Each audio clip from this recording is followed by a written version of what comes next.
Seguimos hablando de COVID-19, obviamente, y de las vacunas. Tenemos como invitado al doctor Ramón Antonio Almodóvar H., con quien conversaremos vía Zoom. Él es internista, especialista en asma, alergias e inmunología. Buenos días, doctor, buenos días. Buenos días, buenos días. Antes que nada, permítame agradecer la invitación y por esta vía tan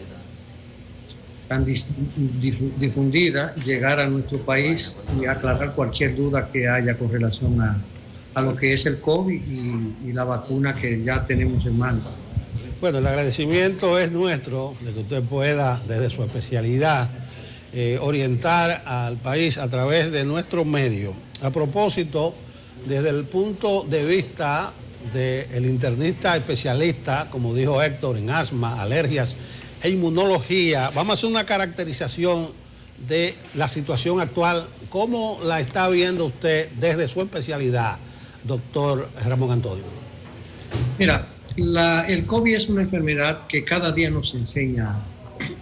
Y como tú has podido ver en el tiempo, lo que son grandes verdades hoy, 2 días después, se convierten en grandes mentiras. Eso ha hecho que la población pierda un poco de fe en la esperanza, en el futuro del control de esta enfermedad. Que si la mascarilla es buena, que si la mascarilla no es buena. Al final hemos descubierto que siempre esas medidas de control sanitario que se están utilizando desde los años 1800 son funcionales y son las mejores hasta que llega a la claridad, la luz al final del túnel, que en este caso es el llegado de las vacunas. Se ha hablado muchísimo de qué síntomas son los que determinan el COVID, pero no existe, y eso es un término muy acuñado en medicina, no existen enfermedades sino enfermos. Cada paciente tiene una manifestación y cada manifestación o cada sintomatología o cada elemento que aparezca en la analítica y en el devenir del paciente enfermo es lo que va a determinar la actitud y la conducta que va a seguir el médico en esos casos. Hay pacientes que son asintomáticos, los más peligrosos, porque esos son los que no sienten síntomas y participan de todos los eventos sociales y, por qué no decirlo, de los eventos familiares, y son los que contagian a las personas que ya tienen un sistema inmunológico comprometido o envejecido, como es el caso de nosotros ya los que estamos en la tercera edad, y hacen que esos pacientes se contagien sin tener nada de alarma de base.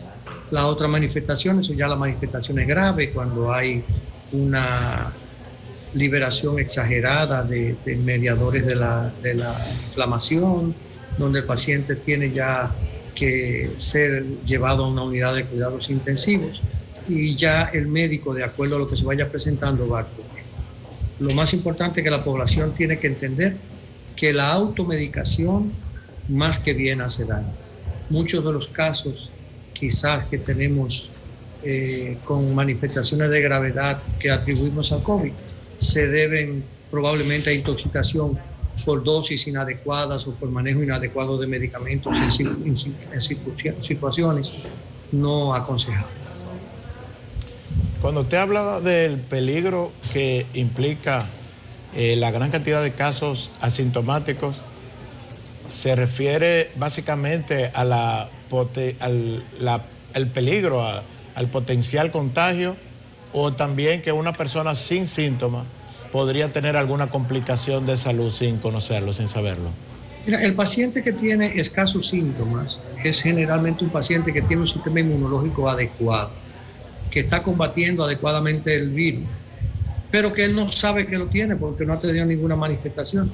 Es el caso de los menores de 16 años, que ya hay descrito algunos casos de gravedad, con probablemente comorbilidades no detectadas.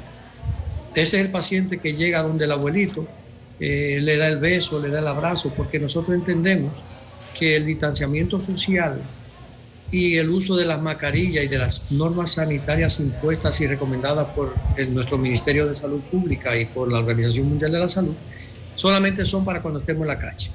Y no es así. Tenemos que cuidarnos todos dentro y fuera del hogar. Entonces esos muchachos que llegan asintomáticos le dan el besito al abuelo, estornudan sobre el abuelo, se toman un poco de refresco en un vaso que el abuelo va y toma de nuevo, y entonces viene una carga viral inadecuada a un paciente con ya problemas inmunológicos.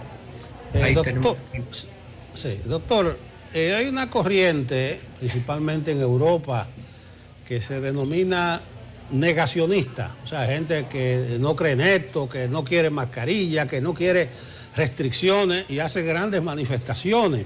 Y hay otra corriente incipiente respecto a las vacunas. Mucha gente dice que no se van a vacunar, otras tratan de atemorizar al respecto, pero lo que se ha visto ahora que se comienzan a aplicar las vacunas en alguna parte del mundo es que comenzando con las reacciones alérgicas han sido muy pocas, casi nulas. ¿Qué usted puede decirnos al respecto? ¿Será siempre así? Mira, si nos llevamos de eso, tendríamos que ser desagradecidos con los descubridores de la vacuna, de las vacunas.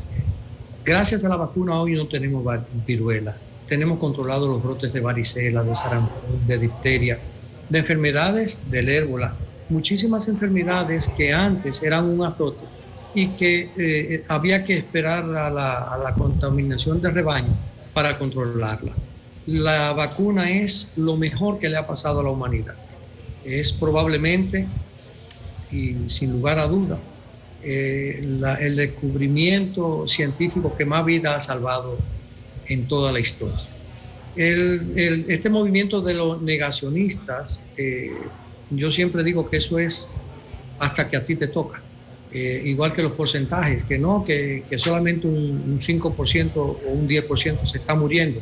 Bueno, si tú perteneces si te ponen una estadística global, pero si tú formas parte de una estadística donde tú eres obeso, donde tú eres hipertenso, donde tú tienes problemas renales, ya ese porcentaje aumenta.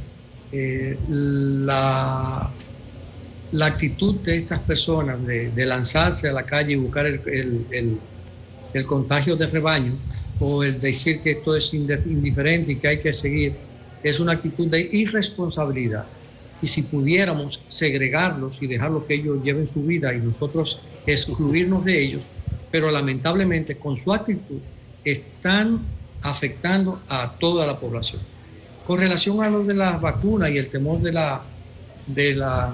un 40% más o menos de la población a la vacuna, se debe al uso indebido de las redes para publicar inventos de personas que sin un conocimiento científico empiezan a expresar sus conceptos y su desconocimiento, vamos a llamarle así, sobre algo que es incuestionable.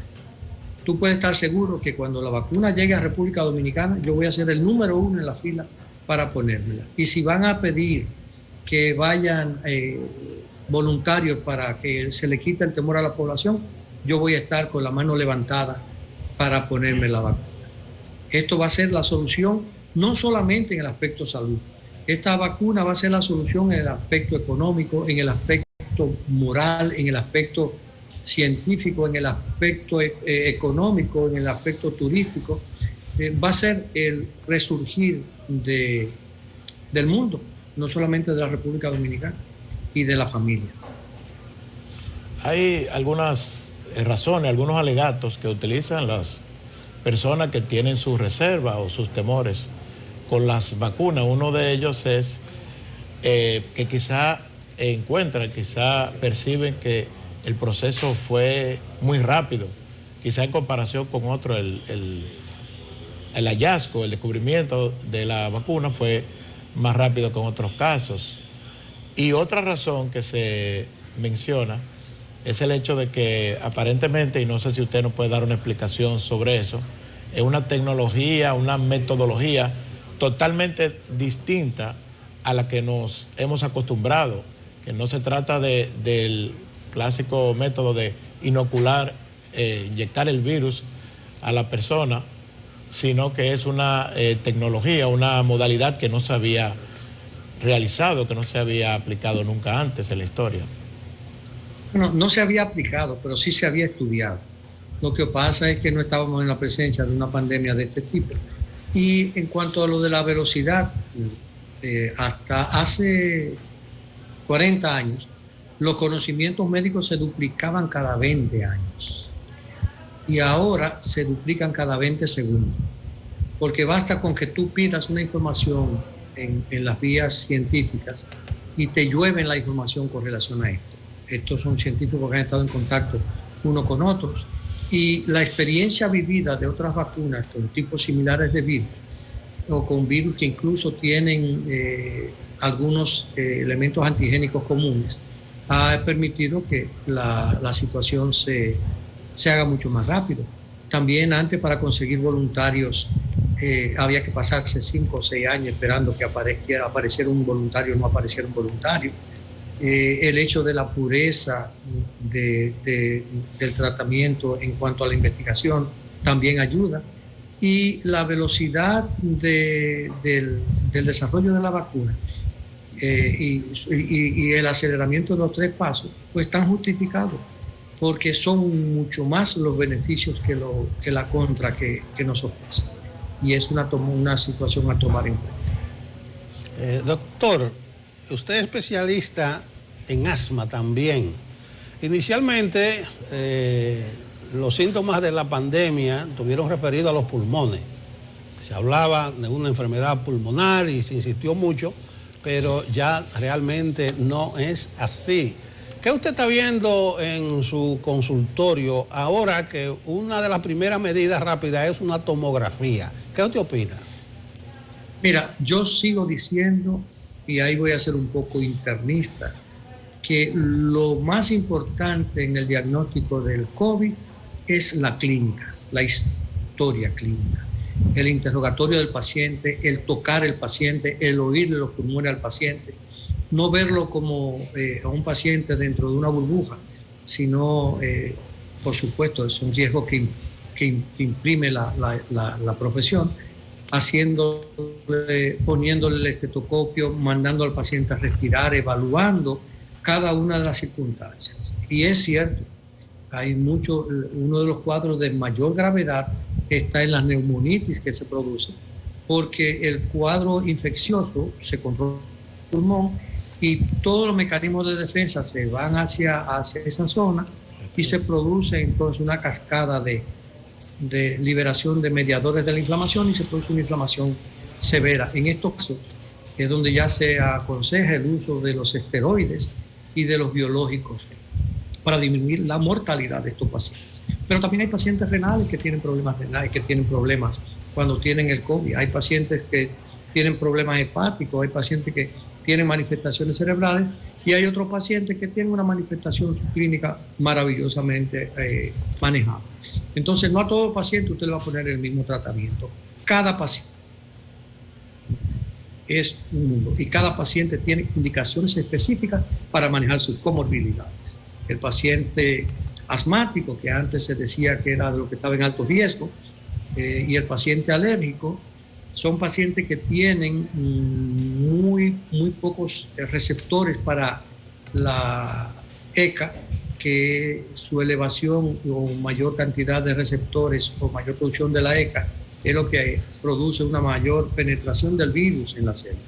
Entonces, todo lo que se creía que era alto riesgo, resulta que ya fueron excluidos del dominio que fue dirigido por la Organización Mundial de la Salud. Bien, agradecemos al doctor Ramón Antonio Almodóvar H. por darnos esta entrevista y por los interesantes aportes que ha hecho a este importante tema. Gracias a usted.